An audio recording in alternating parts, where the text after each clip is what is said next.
Today on the HopeFilled Financial Podcast, we're going to be talking about things that are scary but not risky, and risky but not scary. Being able to separate things that are risky versus things that are scary is going to help us not miss out on valuable opportunities in our financial lives. Our story today is how I somewhat pranked my boss in order to inspire this episode. And our budget tip today is going to be about holiday-specific sinking funds. If you stick around for the whole episode, you're in for a treat, not a trick.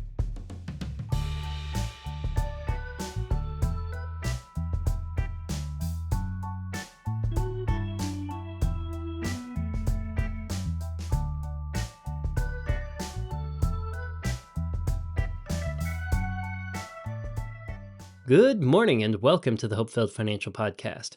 My name is Jay Disberger, your one and only HopeFilled Financial Coach, and happy Halloween. To get started, I want to tell you how I played a trick on my boss. So my boss and I have a recurring weekly meeting where we are expected at the beginning of the meeting to just get things warmed up, hear a safety share. Someone is picked at random to share a safety tip with everyone else at the meeting. More often than not, the safety tip is related to working construction or engineering in the building industry. Now, it might just be me, but no one really wants to volunteer to give a safety share. So at the beginning of each meeting, after the safety share is given, there is a little wheel of fortune that's spun.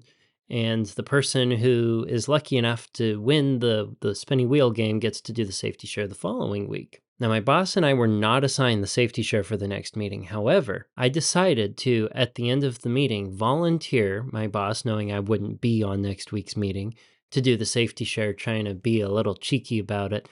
I thought it would be funny if he got back from his trip and had to squeeze in a safety share and didn't know that I, quote unquote, volunteered him. Everybody thought it was really funny that I volunteered my boss to give the next week's safety share. When he came back from his trip, I did own up to the fact that I volunteered him, and he told me he had a safety share he was very excited to give to the group. However, it wasn't quite ready, so he's going to have to rush it. And I didn't know exactly what he was going to cover, but he had been planning it for a while, so I decided I would jump onto this meeting just to hear it at the beginning. I jumped on plenty early, so those who set up the meeting knew that was why I was on the meeting, to hear the safety share, and then I was going to jump off. Well, my boss surprised me with an excellent safety share that follows a foundation. He didn't come up with it originally, and he cited his sources, but basically he said, imagine an XY grid, and imagine that the x-axis represents riskiness. The further you go positive, the riskier something is. And if you're in the negative side of the x-axis, whatever lives over there is not risky at all. And when I say risky, I mean risky to your well-being, be it physical, mental, spiritual, etc. And on the y-axis, we have scary. Anything that's negative on the y-axis is not scary at all. And anything that's positive on the y-axis would be scary. Such a coordination system would look like this, but we could make that look spookier. There we go. If you're listening to the audio only, I'm going to have some visuals on the video component that gets posted on YouTube and Rumble. Now, the gist of the safety share was, if something is scary, it's supposed to help us realize that it's probably risky. So something that is risky and scary correlates with how our brain is taking a shortcut to help us better understand our exposure to undue risk. Our fear response is supposed to help us avoid things that are risky to our well-being. And my boss said that things that are both risky and scary, we really don't have to worry too much about. What we need to focus on are the things that are risky but not scary, and scary but not risky. He gave the example that flying on an airplane is something that can be very scary, but statistically isn't a major risk to you. The vast majority of airline flights here in the United States are incredibly safe. And given this was a construction meeting, he said something that isn't very scary for someone working on a construction site would be being on a ladder. However, the number one cause for someone on a construction site to go to the ER is falling off a ladder, which means that climbing up and down ladders is something that is risky, but not scary to the average construction worker. The point being, those on the call need to be extra cognizant when working on a ladder and being extra cautious because they naturally don't see it as scary anymore. While on this meeting, I figured this could be a brilliant way to separate stuff in our financial lives that appear scary, but really don't have a lot of risk involved. and talk about the financial decisions almost everybody makes that don't seem scary because everyone's doing them, but they expose us to undue risk. And that is what inspired today's main topic. But before we get there, it's time for today's budget tip.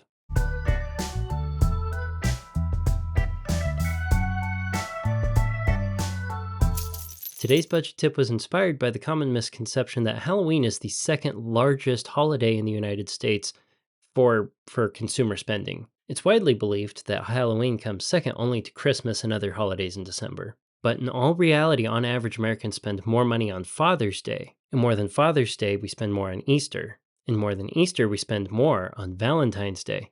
And believe it or not, more than Valentine's Day, in America, we spend more on Mother's Day. We actually spend almost 3 times as much on Mother's Day as we do on Halloween every year as consumers on the whole. But I digress. Today's budget tip is for the holiday where you like to spend a lot of money. You probably need to break out an individual sinking fund for that holiday. That way, when that holiday rolls around, be you a Halloween junkie who loves to decorate with all things pumpkin and spooky, or if you're someone who really likes to splurge on Mother or Father's Day, you can set aside in your budget a sinking fund so you can be saving towards that big splurge little bits at a time every year. And when the holiday rolls around and it's time to go engage with your favorite traditions, your favorite festivities, or buying gifts for the respective holiday, then your holiday spending will not expose your cash flow, your monthly budget, to an undue strain. Now let's move into today's main topic.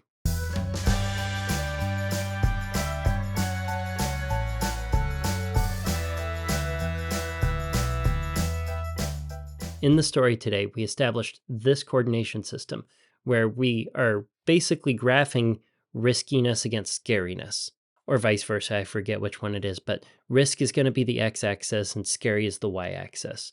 To get things warmed up, let's cover a few examples of stuff that can belong in each of the quadrants. We're going to begin with the not risky and not scary. Here, I would put something like a little kitten or a sleeping newborn baby, or extra low-budget Halloween movies that are so bad that they have no scare factor. It's just funny. That's a nice segue into things that are scary but not risky. Here, I would put almost every spooky Halloween costume and Halloween movie and Halloween decoration.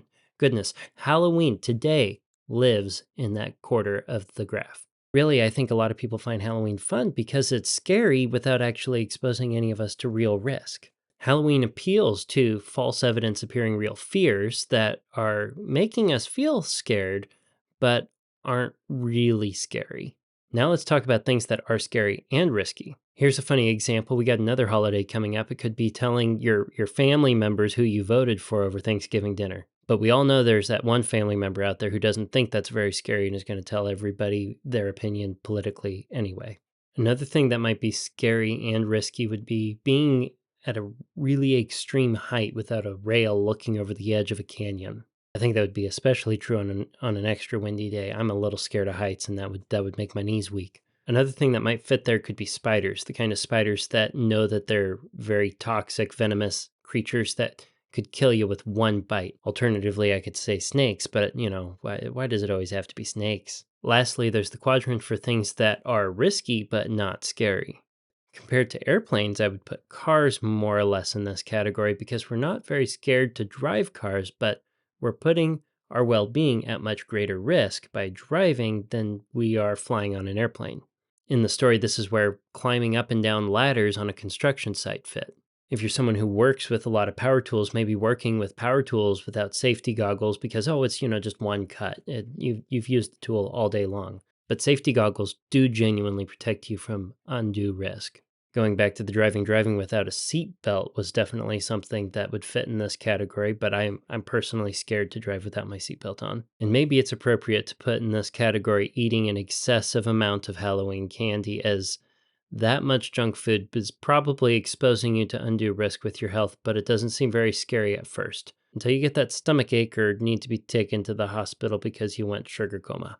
With the quadrants of our coordination system well established with solid examples, let's now talk about the 2 quadrants that are most interesting for financial purposes. And I want to begin with life insurance.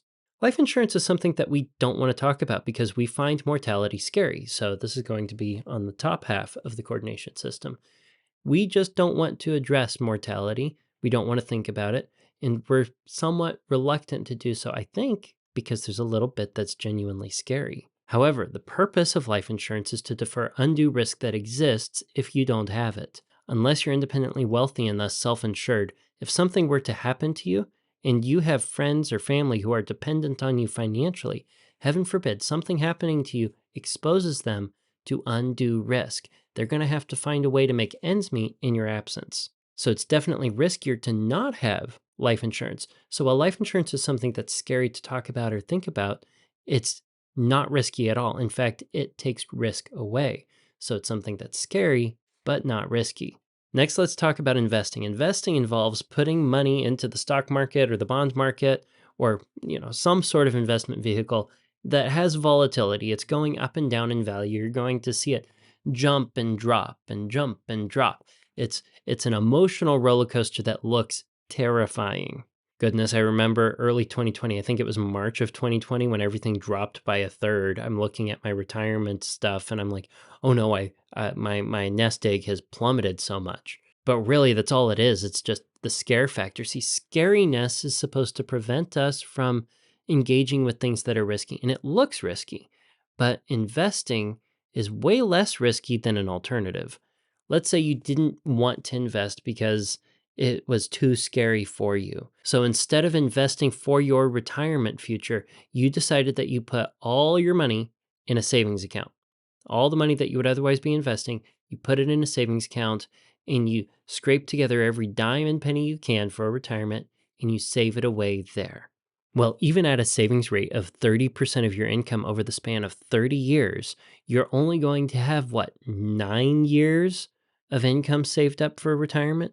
And if it's not growing at all, well, that's all you have to live off of. You're going to only have 9 years of retirement before you run out of money. And that's not even taking into account for inflation. Talk about something that's scary and risky. Yeah, inflation can go there, but not investing is definitely risky and not scary. Alternatively, investing might be something that looks really scary, but if we understand it, if we genuinely understand it enough to make the false evidence appearing real go away and we can get over our fears, well, investing is a very low risk way for us to genuinely build wealth when we understand the plan. And if it's still something that gets to us emotionally, as long as we have experts in our back corner to help us, well, then we can mitigate the risks that exist with investing and turn it into a lower risk or negligible risk way to plan for our retirement. Now, that's not to say that there's not risky investing, but I would say if you're going really risky with your plan, you're probably speculating more and not investing. Hey, Bitcoin, cryptocurrencies, I'm looking at you. You guys are scary and you're risky. Yeah, there's a difference between speculating and investing. Investing involves long-term track records where you're pretty sure your money's going to go up. The point is putting money in to watch it go up. When you're speculating, you're engaging in a much higher risk activity, trying to seek a much more rapid, quick reward, but are more likely going to lose your shirt. And if you're not scared of cryptocurrency, and that puts cryptocurrency down in the not scary, it's still risky, and that means you really need to worry about it. That's one of the don't click there things. And that brings me to the last two financial products I want to bring up today. And the first one of those is going to be a buy now, pay later thing. They appear almost everywhere online. I can't get away from them. If you're doing any shopping this holiday season, you're going to see buy now, pay later offerings from almost every major retailer. And buy now, pay later programs have become incredibly popular. And, if they're becoming popular, that means those who are using them don't think that they're very scary. But buy now, pay later companies market themselves to retailers by saying, hey, did you know the average consumer is going to spend at least 40% more using our program if you offer it on your website? And it's been a little while since I've checked the stats, but I think close to half or maybe even over half of the buy now, pay later loans that were out there in the last year or two ended up having some sort of fee applied to them due to late payments or some other non-compliance with the loan. So that exposes you to undue risk. Paying fees and interest on a loan is not a frugal or efficient way to go about our holiday shopping. And to engage in a program that on average encourages us to spend up to 40% on average more than we otherwise would, while exposing us to a coin flip away from fees and interest. Well, that sounds like something that's very risky to my financial well-being, even though it's not scary. And again, things that aren't scary and are risky are things we need to educate ourselves about so we can avoid them or understand them. Another one I'd put in there, and I'm going to get some flack for this, would be the credit card. Credit cards are not scary. Everybody has a credit card, but if you carry a balance on your credit card month to month, you're on average paying 19 or more percent compounded on the balance that you're carrying. And no, carrying a balance on your credit card month to month does not improve your credit score. That is some really bad advice I saw floating around the internet the other day. But the point about a credit card is it is the one financial tool that very easily enables you to outspend your income if you're not using it responsibly, if you're not running a budget, if you're not watching things with your money. And because it allows you to pay something later, just like the buy now, pay later, it actively discourages responsible budgeting. If I took your credit cards away right now, if you use credit cards and I took them away, I would imagine if you're not running a budget, you're going to get this tightening in your chest and this pressure to go pursue writing a budget and knowing how much is in your checking account because you don't want to overdraft. Well, that is a natural pressure. That is a natural fear that is encouraging responsibility. The credit card takes those feelings away from us. It gives us a comfort.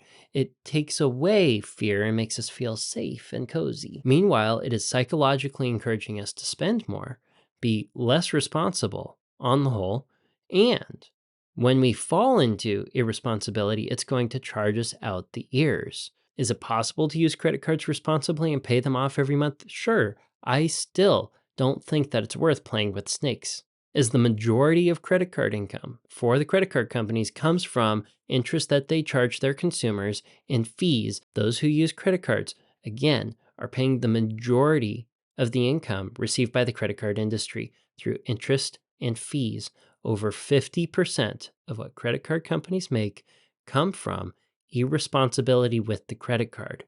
I saw one study once. I said, what percentage of credit card users are actually going to always pay off their credit card every single month?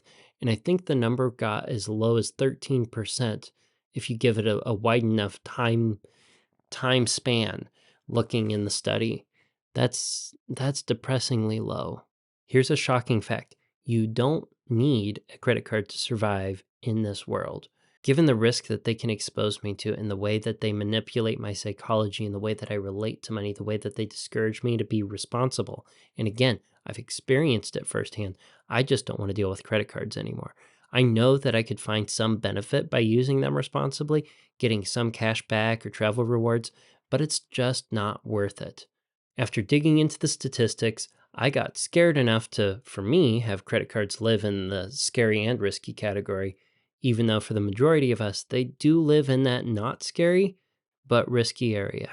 As we wrap up today, please go down to the comments section if there is one on the platform that you're using to listen to the HopeFilled Financial Podcast, and give me a financial product and where it belongs on the coordination chart.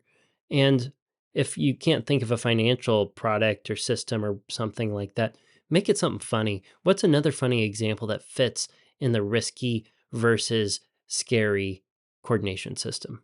I'm really looking forward to seeing some hopefully very practical and very funny comments. If you enjoyed this episode, please like, share, follow, and subscribe. And until next week, until next Tuesday, budget bravely and enjoy your hope-filled financial future. And again, happy Halloween.